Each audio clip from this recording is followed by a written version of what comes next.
and welcome to Orangeline. I'm Rena Murphy. And I'm Kelsey Epperson. We're going to start the show off with an interview with Tony Brown, the recent winner of the Kansas State Representative 10th District. Jessi Manthei has more. Thanks, guys. I'm here with Dr. Tony Brown. You were in the election this week, and you won. That's Congratulations. Right. Yeah, thanks very much. Yeah. I'm really glad you could make it into the studio today. Okay, thanks. Glad to be here. Now, you won the election, but it was pretty close. The election, as it was going, you were watching the numbers, and you weren't really sure. There wasn't a clear winner for a while. So tell me about your reactions. Yeah, well, it was closer than I wanted it to be, certainly. I was hoping for a larger victory. But there was a moment during Tuesday night where the election results were coming in from Lawrence for here in Douglas County. And I was way up. I was up by like 1,000, 1,200 votes. And then all of a sudden we got some different numbers and it had flipped. And so at that moment I thought, well, one of two things. They either made a mistake or those early numbers were bad. I knew that down in Franklin County, the southern part of the district, I wasn't going to do so well. So when that moment occurred, my heart sort of sank into my stomach, and I sort of thought, oh my gosh, because in order for me to win, I needed to do well here in Baldwin and in the rest of Douglas County. So I told people at the time that it felt like somebody had taken my heart and ripped it out of me and then put it back in. It was sort of one of those moments where you go, oh my gosh, all this work and it's not going to pan out, especially when it was looking so good. But luckily, those numbers, the second set of numbers that had me behind were in fact wrong, and so things turned out the way I'd hoped they would. Well, I'm glad to hear that. Now, you've been working really hard on this campaign. What are you looking forward to doing with your new job and your new role in the Kansas legislature? Well, part of the reason I ran, obviously, was because I wanted to have a larger impact on the ways that the government worked in Kansas and some of the issues in the district that I thought were important to address. So I'm looking forward, obviously, to hitting some of those issues, to talking about education and talking about the kinds of things we can do to improve the quality of education across the state of Kansas and here in the 10th District. One of the themes I continued to talk about during the campaign was health care.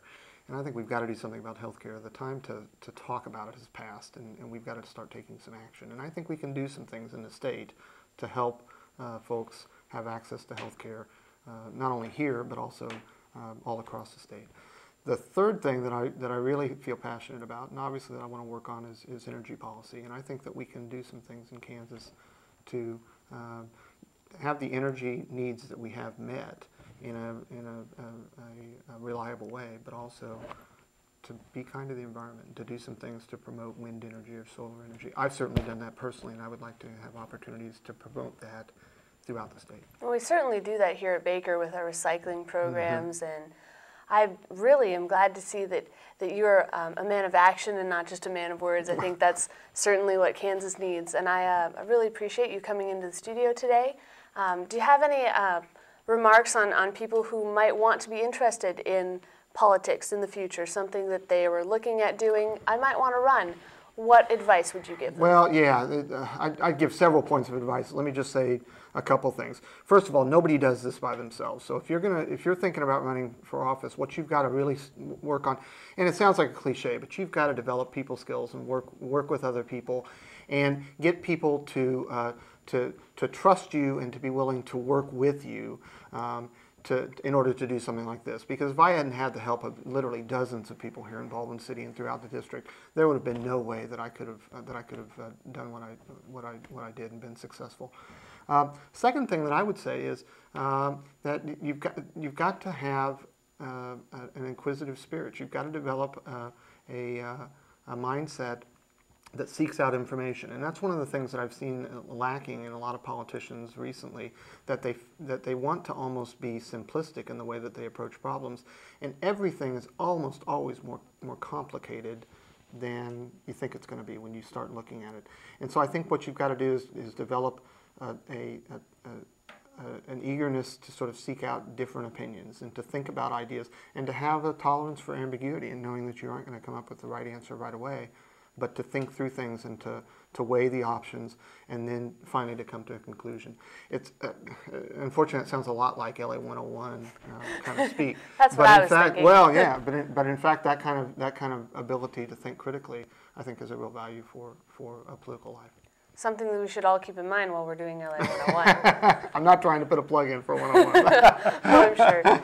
And you're going to not be teaching here at Baker anymore. We will miss you. It's been fun to have you here. Well, gosh, you know, I hope that that is not the case. In fact, my plan, my long-term plan is to be around in the falls and to be gone in the springs. And so if I can pull that off, you know, I don't know how long I'll be able to keep that gig going, but that's what I would love to do, because Baker's been too much of me. It's been too important part of my life, and I don't want to give it up.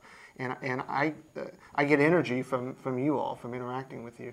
And so one of the best things during this political season, during this campaign for me, was when I would feel overwhelmed or when I would feel down about a particular part of the campaign.